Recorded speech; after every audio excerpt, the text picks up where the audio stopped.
Hello everyone, welcome back to my channel dietitian Tanisha Chaudhary vlogs. And आज सबसे पहले मैं आप सबका थैंक यू बोलना चाहती हूँ मेरी लास्ट वीडियो पे 100 व्यूज करने के लिए। एंड वो बोलते हैं ना, बूंद बूंद से सागर बनता है, तो ये छोटी छोटी बूंदें हैं जिनसे आगे आई होप सो सागर बनी जाए। And thank you so much. And चलिए स्टार्ट करते हैं आज की वीडियो। तो आज की वीडियो के लिए हमने पिछली वीडियो में ही टॉपिक सेट कर लिया था कि आज की वीडियो का टॉपिक होगा हमारा symptoms, treatment and prevention of corona virus कोविड-19 या कह लीजिए सार्स कोविड-2। और उससे पहले मैंने आपको ये प्रॉमिस किया था कि मैं आपको WHO की जो डिटेल्ड गाइडलाइंस हैं इसके लिए वो बताऊंगी। तो आज की वीडियो हम पॉइंट टू पॉइंट बात करते हुए करेंगे, क्योंकि पिछली वीडियो ऐसी बात करते हुए बहुत ज्यादा लंबी हो गई थी। So let's get started. तो पहले बात कर लेते हैं हम WHO की गाइडलाइंस के बारे में।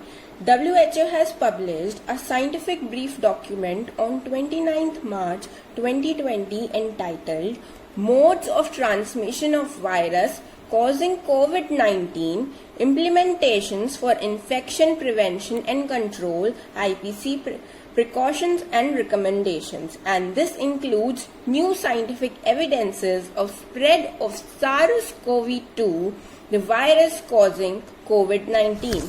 जिसका मतलब है कि जो WHO है उसने 29 मार्च 2020 को एक साइंटिफिक ब्रीफ डॉक्यूमेंट पब्लिश किया था, जिसमें उसने कोरोना वायरस के क्या सिम्टम्स होते हैं, क्या ट्रीटमेंट होता है, क्या प्रिकॉशंस होते हैं, क्या मोड ऑफ ट्रांसमिशन होता है, इसके ऊपर एक ब्रीफ साइंटिफिक डॉक्यूमेंट दिया था, जिसके अंदर अब उसने कुछ चेंजेस किए हैं। और ये चेंजेस WHO ने कोविड-19 के जो ट्रांसमिशन होता है थ्रू एयरसॉल्स, मतलब कि एयरबॉर्न है या नहीं, इसे लेकर किया है। तो WHO ने अपनी गाइडलाइंस में चेंज करते हुए ये कहा है कि जो एयरसॉल पार्टिकल्स होते हैं, मतलब 5 माइक्रोमीटर से छोटे जो पार्टिकल्स होते हैं, वो कोविड-19 ट्रांसमिशन रिजल्ट कर सकते हैं, मतलब उनसे कोविड-19 ट्रांसमिशन हो सकता है। पर उन्होंने ये कहा है कि अभी तक यही प्रूफ हुआ है कि कुछ ऐसी मेडिकल स्पेसिफिक कंडीशंस होती हैं जिनमें कि ये एयरसॉल्स प्रोड्यूस होते हैं 5 माइक्रोमीटर से छोटे, जो कि इसके ट्रांसमिशन में मदद कर सकते हैं, कोविड-19 के ट्रांसमिशन में मदद कर सकते हैं। पर अभी तक ऐसे साइंटिफिक प्रूफ नहीं आए हैं कि नॉर्मल कंडीशन में भी जब इंसान छींकता, खांसता, बोलता या कुछ भी गाता है तो वो एयर ड्रॉपलेट, छोटे छोटे पार्टिकल्स मतलब एयरसॉल्स बाहर निकलते हैं और उससे ट्रांसमिशन हो सकता है। WHO ने एक और स्टेटमेंट दी है, उसमें उन्होंने कहा है कि हम अभी एयरसॉल पार्टिकल्स से कितना स्प्रेड होता है कोरोना वायरस, इस पे रिसर्चेस कंडक्ट कर रहे हैं।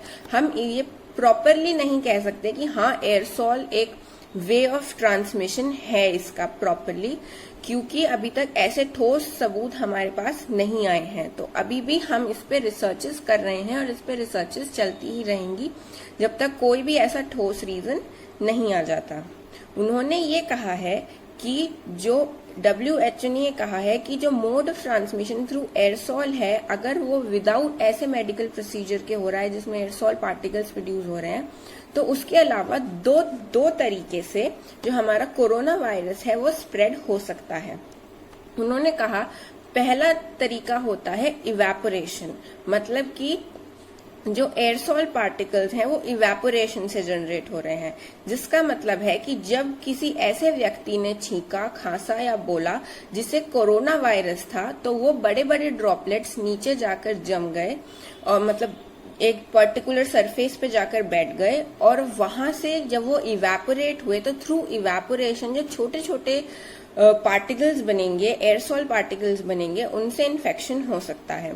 दूसरा ये कहा उन्होंने कि उससे इन्फेक्शन होने का कितने चांसेस हैं, इसके ऊपर भी हम रिसर्च कर रहे हैं। वो अगर वो वहां पे मतलब एयर में चला जाता है वो एयरसॉल थ्रू इवेपोरेशन, तो उसे कोई इनहेल करेगा। अब हमें ये नहीं पता कि इनहेल करने के बाद कितने % ऐसे चांसेस हैं कि वो पर्सन जो है इन्फेक्टेड हो जाएगा या वो इतने टाइम एयर में रहेगा कि कोई उसे इनहेल कर सके।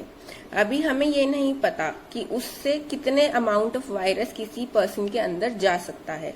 अभी स्टिल वो इस पे रिसर्च कंडक्ट कर रहे हैं, जिससे कि साफ होता है कि अभी तक WHO अपनी एयरसॉल पार्टिकल्स से कितना अमाउंट स्प्रेड होता है, कितना नहीं होता है, इस पे अभी भी रिसर्चेस कंडक्ट कर रहे हैं। अलग अलग देशों में अलग अलग रिसर्चेस हो रही हैं। WHO ने कहा कि उन्होंने एक रिसर्च कंडक्ट करी जिसमें उन्होंने ऐसे मैकेनिज्म के थ्रू छोटे छोटे एयरसॉल पार्टिकल्स डेवलप करे कि कोरोना वायरस के एयरसॉल पार्टिकल्स कितने टाइम हवा में रह सकते हैं, क्योंकि टेक्निक के थ्रू उन्होंने करे तो वो 3 घंटे से 16 घंटे तक रहे। तो उन्होंने कहा कि ये एक टेक्निक के थ्रू मशीनरी ये जनरेट किए गए थे एयरसॉल्स, जिस वजह से ये ज्यादा टाइम तक भी रह सकते हैं। तो हम ये क्लियरली नहीं कह सकते कि क्या नॉर्मली भी जब इंसान छींकता, खांसता या बोलता है तो ये पार्टिकल्स इतनी ही देर हवा में रहेंगे। अभी हम इसके बारे में कुछ नहीं कह सकते। अभी डिफरेंट रिसर्चेस हो रही हैं। जब हमारे पास कोई ऐसा ठोस सबूत आ जाएगा या ऐसी ठोस वजह आ जाएगी कि जिसकी वजह से हम कह सके कि हाँ ये हवा से भी फैलता है, तब हम इसकी स्पेसिफिक गाइडलाइंस बोलेंगे। अभी तक उन्होंने इतना ही कहा है, तो इस वजह से उन्होंने कहा है कि चांसेस हो सकते हैं एयरबॉर्न के, तो इसलिए आप जब भी बाहर जाएं तो हमेशा मास्क पहनकर ही बाहर जाएं। अपने हाथ धोएं अच्छे से, जो अब तक प्रिकॉशंस लेते आए हैं उन्हें अच्छे से लेते आए। तो चलिए अब बात करते हैं कोरोना वायरस के सिम्टम्स के बारे में। रिसर्चर्स अभी इसके सिम्टम्स के बारे में नई नई चीजें सीख रहे हैं। उन्होंने ये जाना है अभी तक कि कोरोना वायरस से जब कोई पर्सन इन्फेक्ट होता है तो वो कुछ दिनों तक सिम्टम्स नहीं दिखाता है। ये 2 दिन से 2 हफ्ते या 24 डेज का पीरियड भी हो सकता है कि पर्सन जो है वो सिम्टम्स नहीं शो कर रहा है, पर 24 डेज बहुत रेयर केसेस में हुआ है। 2 दिन से 2 हफ्तों के अंदर इसके सिम्टम्स शो होने लग जाते हैं। कॉमन सिम्टम्स तो हमें पता ही है कि शॉर्टनेस ऑफ ब्रेथ होने लगता है, खांसी आने लगती है, बहुत ज्यादा सीवियर खांसी आने लगती है, लो ग्रेड फीवर होने लगता है, थकान होने लगती है। पर चलिए हम बात करते हैं इसके less common symptoms. Less common symptoms कौन कौन से होते हैं? इसके लेस कॉमन सिम्टम्स होते हैं चिल्स, मतलब कि एकदम से कपकपी चढ़ जाना। दूसरा होता है मतलब कि कपकपी चढ़ने के साथ बहुत ज्यादा इंसान के हाथ पैर भी कांप रहे हैं, उसे गले में दर्द हो रहा है, उसे सर में दर्द हो रहा है, उसे डायरिया है, उसकी मसल एक हो रहा है, पेन हो रहा है बहुत ज्यादा, थाइज में पेन हो रहा है, बैक में पेन हो रहा है, उसका टेस्ट चला जाता है, उसकी स्मेल चली जाती है ना। और कोविड टोज, जो कि रशिया में सबसे ज्यादा देखा गया, इटली एंड रशिया में ये चीज देखी गई कि जो कोरोना वायरस के पेशेंट्स थे उनके पैरों में छोटे छोटे से दाने आने लगे, मतलब जैसे हम जिन्हें पिंपल्स बोल देते हैं उस तरीके से छोटी छोटी फुंसियां सी उनके पैरों में होने लगी। और ये कोविड-19 के सिम्टम्स वहां पे देखे गए थे।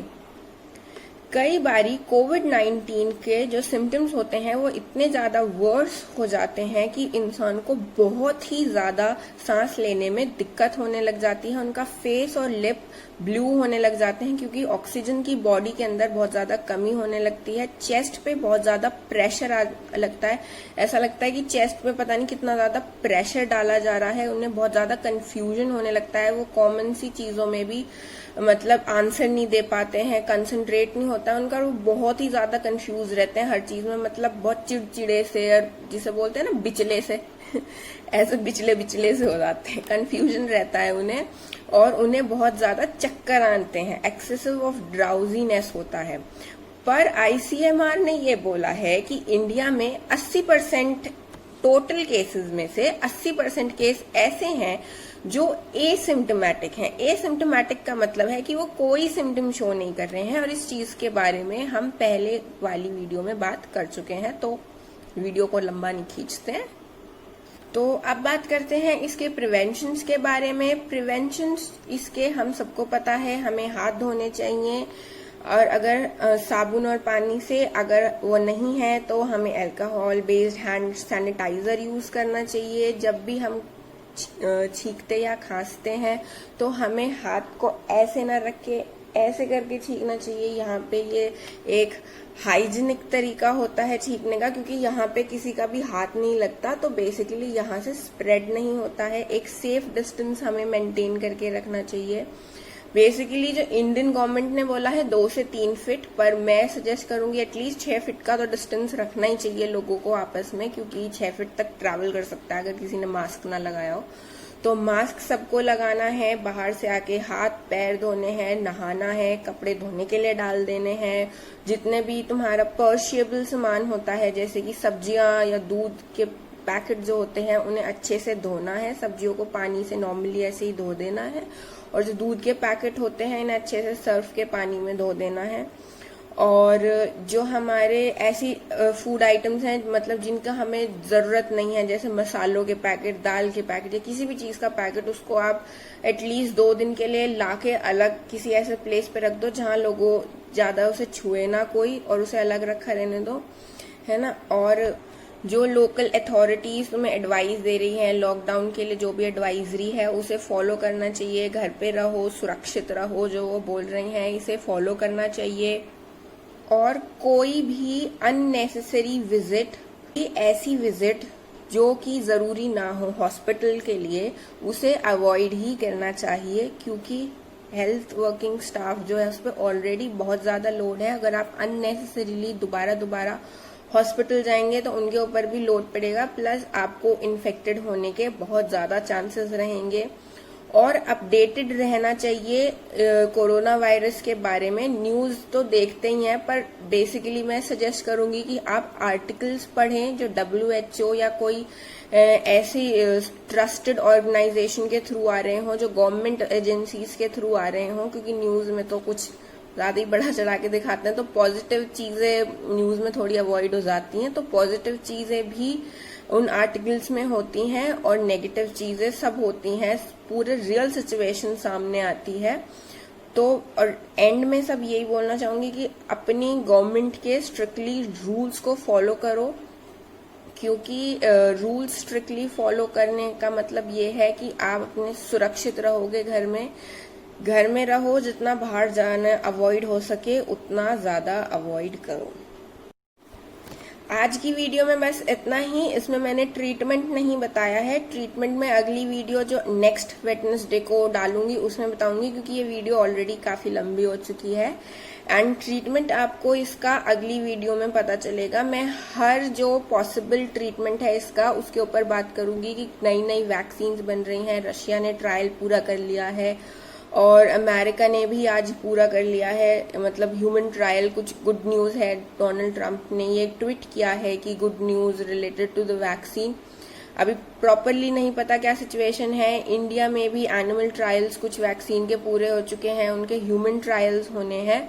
और बेसिकली मैं आयुर्वेदिक एंड एलोपैथी हर तरह के ट्रीटमेंट के बारे में इसके बात करूंगी इन डिटेल। वो सिर्फ ट्रीटमेंट के बारे में ही वीडियो होगी, तो वो नेक्स्ट वेडनेसडे को आएगी। तो until then stay tuned, bye bye, take care and stay safe, stay healthy, and please do like, share, comment on my video, do subscribe my channel, and until then bye bye, take care, namaskar.